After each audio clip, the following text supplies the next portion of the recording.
Hello everybody, it's the Historical Gamer once again, and today we're returning to Strategic Command World War II, World at War. This is episode number 63 of a Let's Play series I've been running for quite some time on this channel where we're playing as the Allies.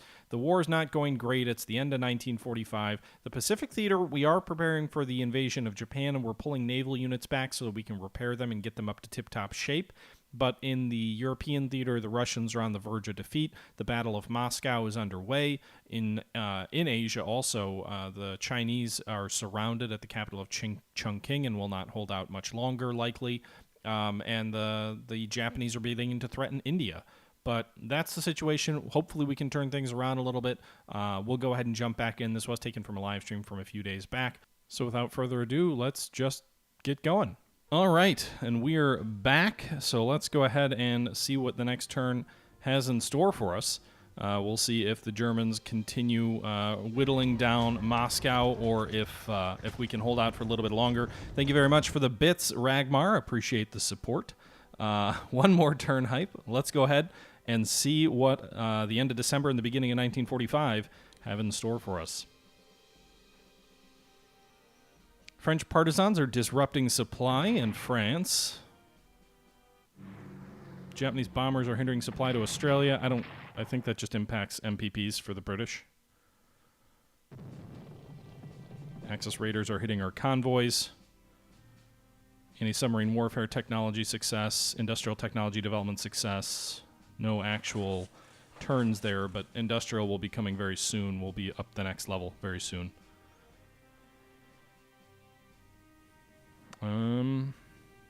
Yeah. Looks like the entire USSR convoy route came through this turn, though, for the Soviets, so that'll be nice. Unless the Germans take Moscow, I don't know if they plunder all of that or just a portion of that if Moscow falls. All right, so northern Iran is being consolidated by the Germans there, north of Tehran. Japanese cruisers continuing to try and, oh crap, good weather over Moscow. Well, that ain't good.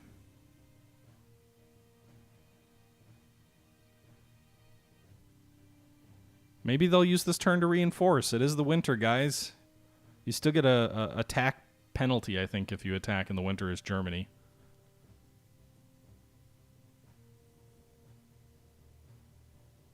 It's been like raining or snowing in the last few German turns. Meanwhile, the German fleet has come out to play. They're attacking the British, which apparently they are better than the British.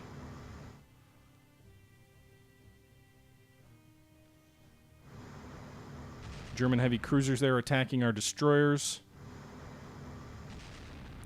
The German battleship coming out.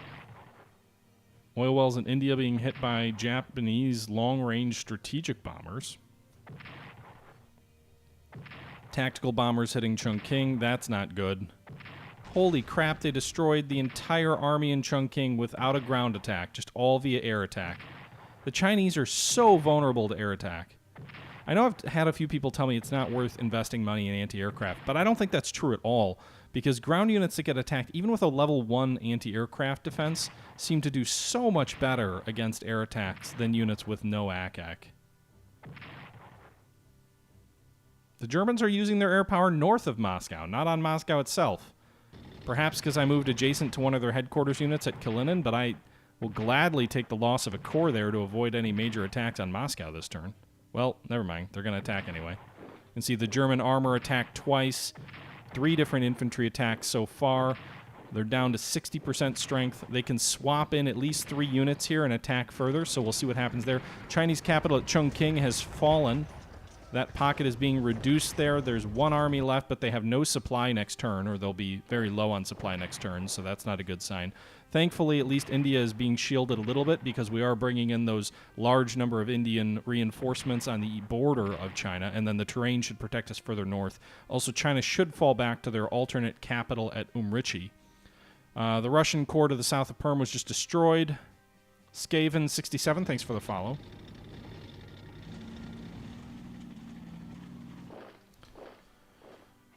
The fall of Chungking.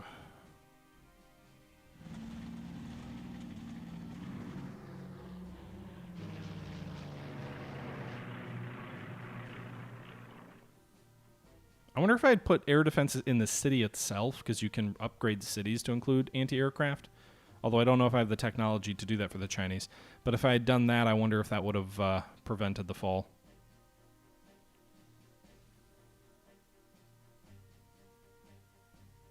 Chinese morale suffers due to the fall of Chungking. China moves to Umrichi. Axis plunder 25 MPPs from Chungking. That's the one positive, is China doesn't really have money.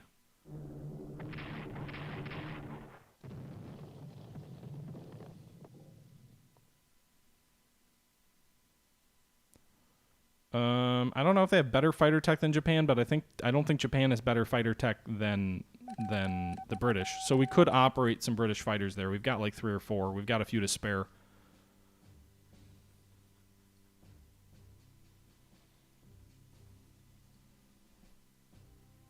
All right, so a new USSR army is ready. Let's move to the North Sea first, where we had that promising naval battle. Not promising, but that naval battle unfolding. And the Germans have moved south, but it looks like they're under storm clouds, so I can't hit them with air power. Just great. I don't know. They're 1-1. The readiness and morale is the reason they're losing? Well, I've got to fall back now because I don't have air power, so I can't sink these surface vessels. And I don't have naval gunfire power because I don't have any battleships there. And apparently the Germans are better than us.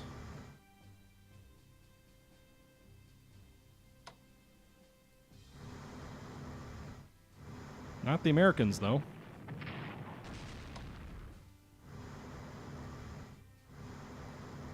The Americans have the edge over the Germans, at least those German units, in terms of naval gunfire. We'll see if they chase these heavy cruisers. That would actually be ideal if then the weather turned in our favor. Meanwhile, this heavy tank unit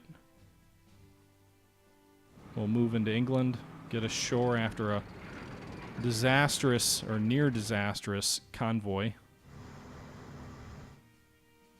Get these naval units into position here to either move north to help the attack against the German Navy there, if it's going to swing south against us, or to reinforce. I'm going to move this American battleship to Cromarty. It can reinforce to 10 if they don't move south against us, and it can move up north to it to support if they do. The British need level 2 naval weapons. It's a shame that the Royal Navy doesn't have it.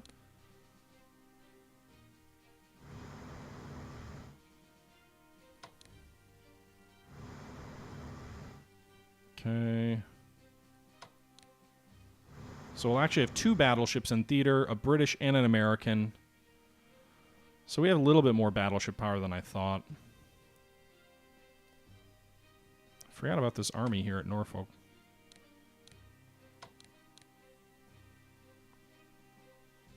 Move it up to St. John's in Canada. I'm not sure if they can make it to England in one swoop from there or not, but we'll see. Do we have any more American units on the West Coast? We don't.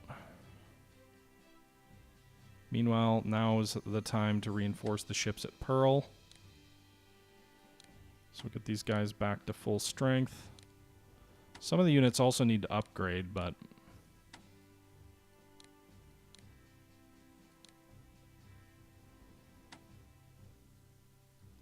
the interesting thing is the upgrade can occur without the level 10 dockyards. You just need the level 10 dockyards to repair the vessels, not upgrade them, I guess.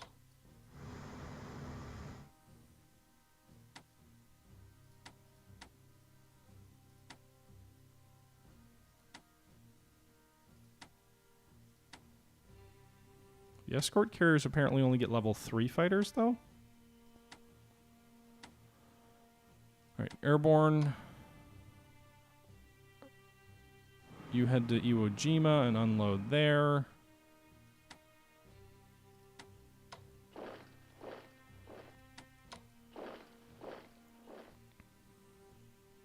So we've now got 3 ground units in Iwo Jima to help with the invasion of Japan.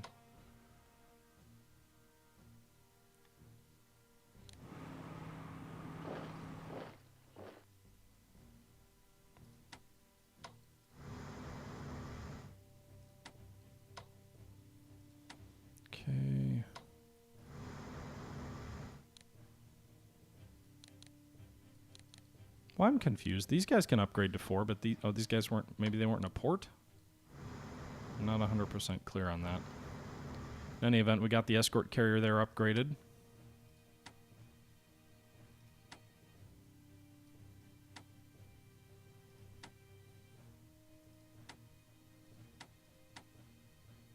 Okay.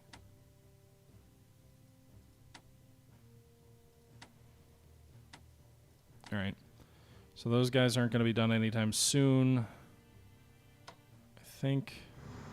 Let's see, this battleship doesn't need to upgrade anymore. This carrier can upgrade at the front. So I think we'll just... I don't know. We won't be able to get everybody done next turn.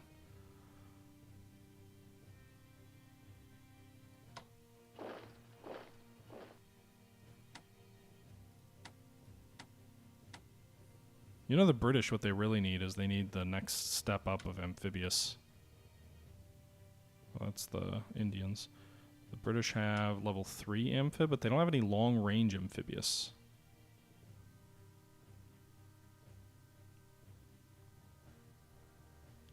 We'll invest 200 MPPs on the British to try and get that there, because I think that flows down to their colonial folks as well. The American's going to transport itself to San Josef in the Marshalls.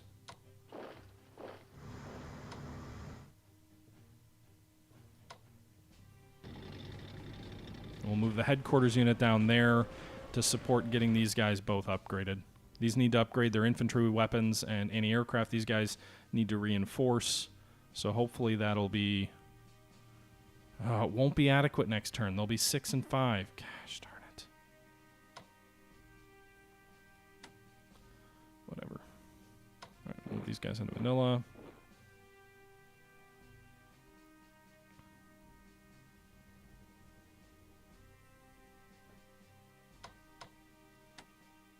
Man, these guys suck at marching. You can't force march paratroopers either.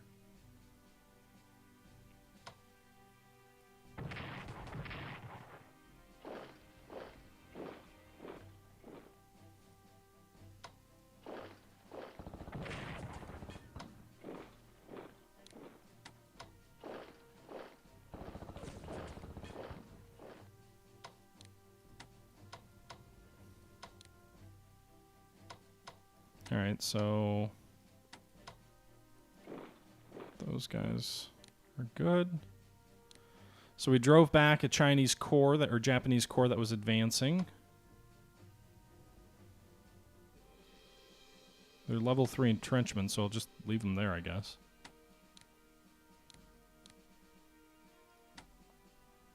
Meanwhile, we'll give elite reinforcements. Since I can't get anti-aircraft, I might as well get overstrength units if I can with the Chinese.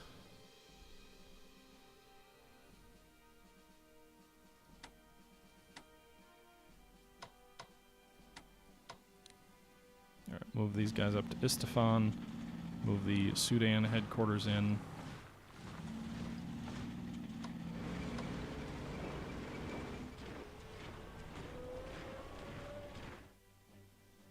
That might help with the supply for those units, at least the Sudanese Defense Force.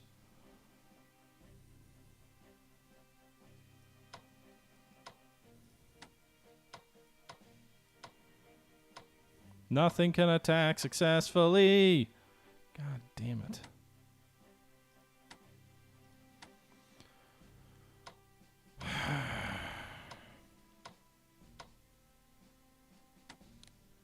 Reinforce them because they seem to be a distraction. Reinforce the guys who lost casualties. Moscow's totally going to fall next turn.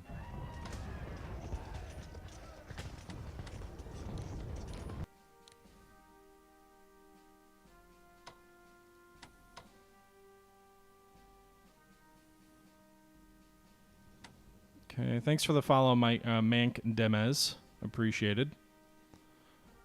All right, so new Soviet unit is going to definitely go into the Perm region since Moscow's definitely going to fall. For the Soviets, we've got a bunch of money this turn. We'll spend it on reinforcements that are for units that have previously been destroyed, so we'll focus on infantry corps. They seem to be only worth anything on the defensive, but I don't really want to pour it into research this turn because, I mean, frankly, I don't know. That doesn't seem like it's worth it. All right, so we just bought a bunch of new infantry corps. You can see here we're spamming a whole bunch of Russian units in the next couple of weeks. 2 corps coming online January 12th, a mechanized unit and army coming online January 26th, and then 4 corps coming online February 9th. So we're just going to kind of cram a bunch of units in and around Perm to try and hold it from the Germans as long as we can.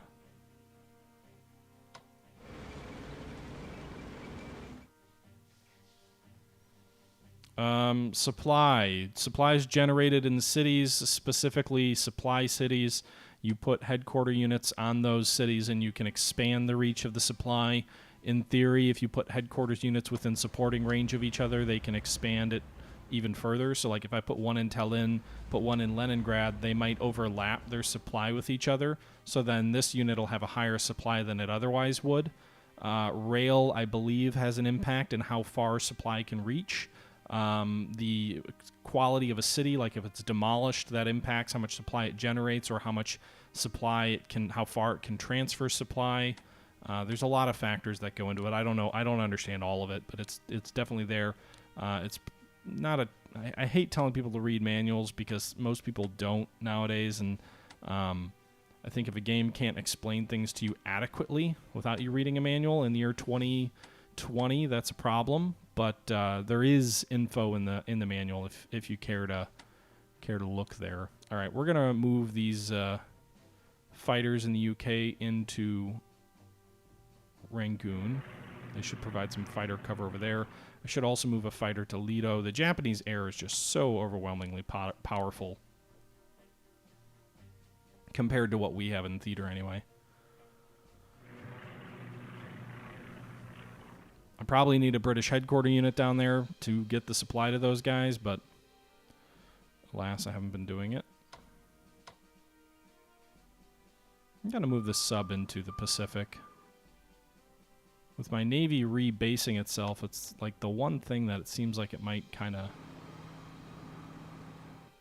oh, shoot. Be useful.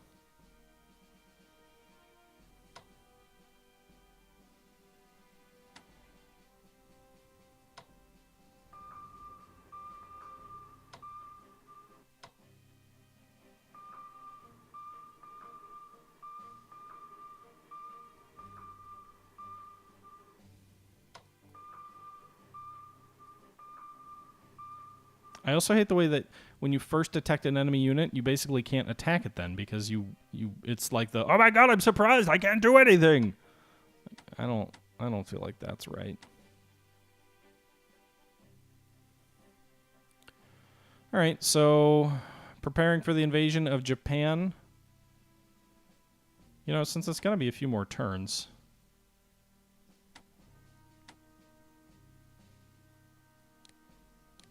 I mean, not that I want to take the casualties because it's going to take time to replace them. But I'm gonna try and go take truck.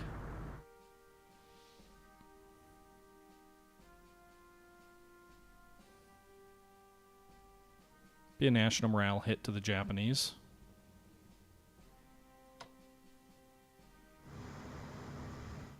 The British can't reinforce fully over here anyway.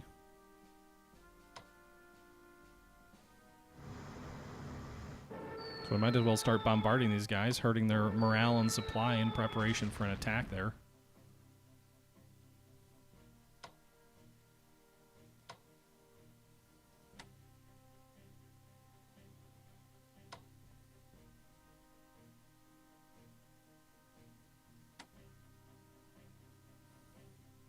Okay. Can we get these guys on? We can. I don't think any of these areas are really worth anything.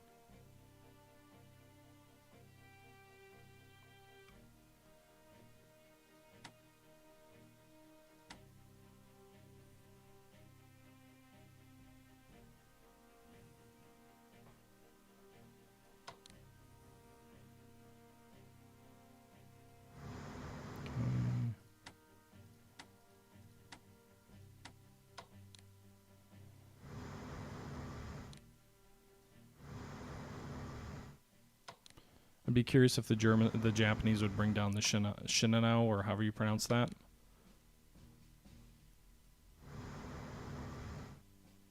To try and deal with our troops near Truk, maybe.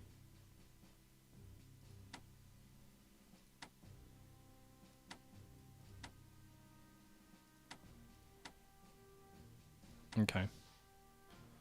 So we're going to need better weather for these fighters, Far East Asia fighters, to support those troops. Once we begin the invasion of Japan, it will take probably 2 turns to get our ground troops on Okinawa onto their transports, and then a third for them to move forward and attack. Iwo Jima will get on in 1. They'll be ready turn 2. The Marianas will take... They'll take 2 or 3 turns to get everybody back on their transports. So it's going to be a 3-turn affair just prepping for the invasion. We'll probably start that in... maybe I'll start it in 1 more turn if we crush Truk quickly. Alright guys, that's going to do it for 1944, the fall of Chungking, obviously the main attraction for this video. Sadly, the capital, the embattled capital in the mountains of China, has fallen to the Japanese forces. We will endeavor to continue to hold on. They do have an alternate capital, so the Chinese are not out of the war yet, but things aren't looking great. With that being said, let's go ahead and jump out. I hope you guys enjoyed the video. Leave your thoughts down below, and I'll catch you guys next time. Until next time, this is the Historical Gamer saying once again, thank you very much for watching, and until next time, I'm out.